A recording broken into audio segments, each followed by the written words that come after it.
Hey guys, it's finally here. My review of the Samsung NX500. Is this the best 4K camera for under 1K? Let's find out.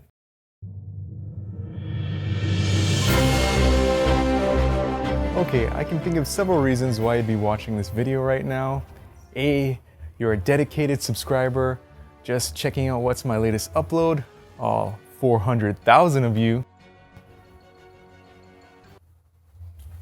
B, you're into the 4K resolution hype and you want to record 4K footage to preserve family moments or for prosumer usage.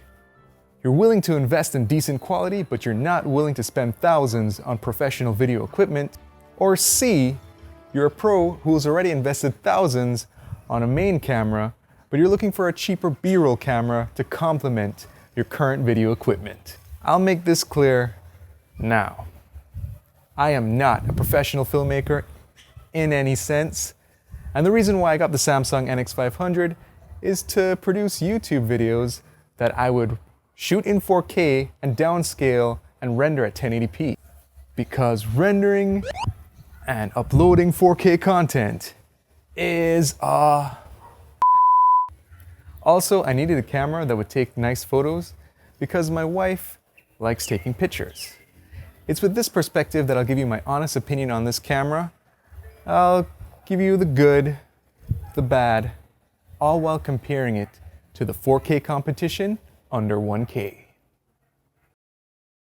Starting with the good, the specs for the Samsung NX500 are pretty nice, as this is a 28 megapixel APS-C size sensor camera, and comparing that to other 4K cameras in this price range, we have the Panasonic G7 and the Panasonic LX100 with micro four thirds, and at the 1-inch sensor size, we have the Panasonic FZ1000 and Sony RX100 Mark IV.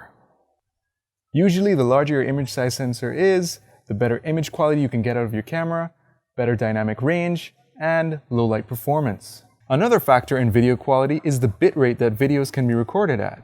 Pulling up the bitrate chart from the Samsung manual, you can see 4K, UHD, and FHD in Pro Movie Quality mode records up to 70 megabits using the HEVC codec. So the specs are nice, and I also like the handling and the design of the NX500. This camera is small if you compare it to a DSLR like the Nikon D7000, which is also an APS-C image size sensor camera. While the camera is small, it is not the most pocketable camera with the kit lens. So no, this isn't an RX100 Mark IV or even a Panasonic LX100. I'm happy with how it looks. It has a nice grip, simple design, and the interface navigation is a breeze to interact with. You can use the buttons on the side of the really nice 3-inch Super AMOLED display, or just use the display itself with its responsive touchscreen menu, or press the eye function button on the lens to use the lens's zoom ring to navigate through the different camera features. So many options to configure your settings. Good job, Samsung. Anyways, specs, looks, interface navigation mean nothing if the image quality for the camera still sucks, and I'm happy to say that the Samsung NX500 delivered. All the footage you've been watching with my face in it has been shot with the NX500, and I've recorded some other random footage and subjects for you to see what the video quality is like.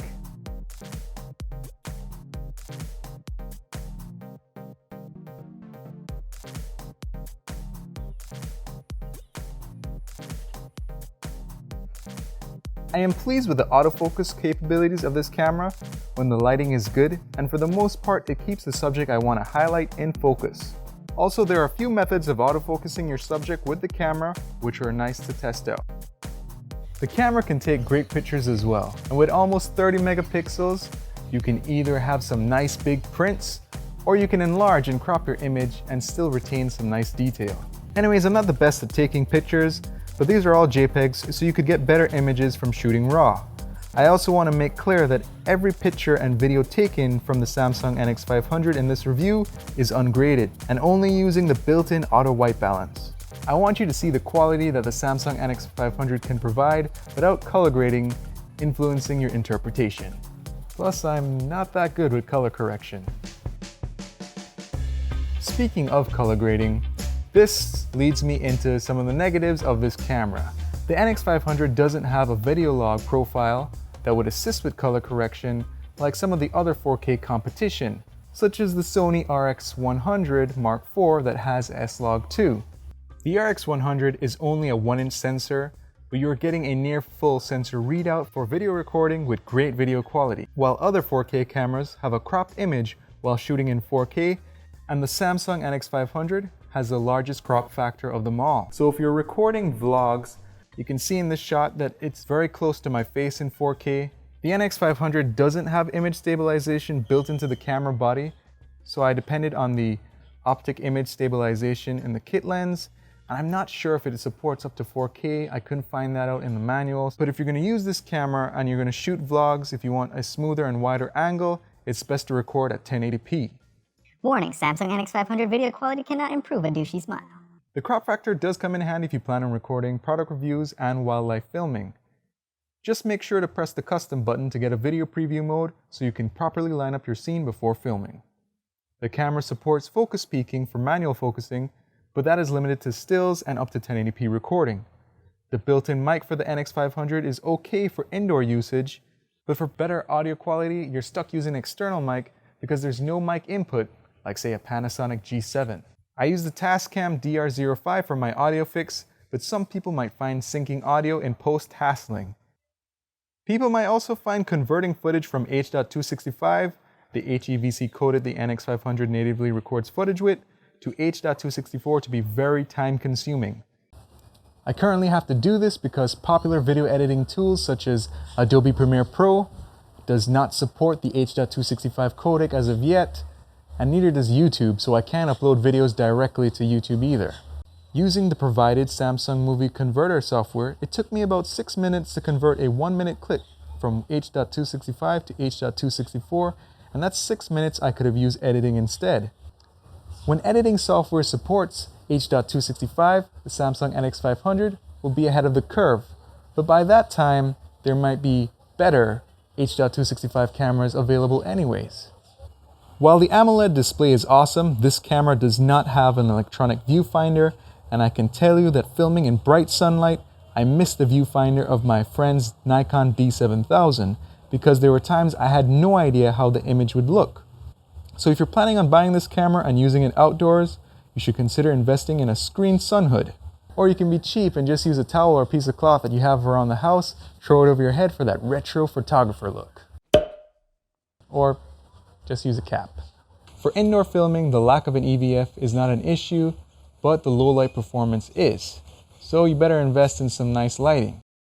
For picture taking, the low light performance is great, and at 3200 ISO, images still look clean. For filming, I'd keep ISO at 800 max. Comparatively, the Panasonic LX100 has better low light performance. It uses a smaller Micro Four Thirds image size sensor. But I attribute this to the kit lens. When I get a better lens, I'd like to test out low light performance with this camera again, and that is one big perk for this camera.